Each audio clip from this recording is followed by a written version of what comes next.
अस्सलाम वालेकुम दोस्तों, आज की वीडियो में अल्लाह के नबी सल्लल्लाहु अलैहि वसल्लम की एक बहुत ही प्यारी हदीस लेकर आया हूँ।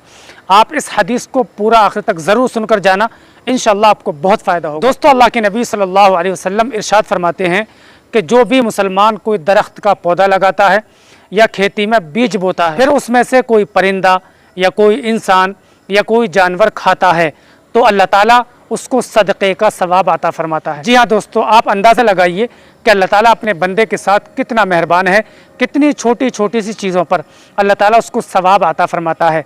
इसलिए दोस्तों, अगर आपकी खेती में या आपके दरख्त में कोई इंसान या कोई जानवर या कोई परिंदा अगर खा रहा है तो आप परेशान ना हुआ करें, बल्कि अल्लाह की तरफ से इसको इनाम समझें। हाँ, अगर कोई बिल्कुल ही खेती बर्बाद कर रहा है तो फिर हम रोक सकते हैं, लेकिन अगर कोई चिड़िया या कोई जानवर है जो थोड़ा बहुत खा रहा है तो उसको खाने दिया करें।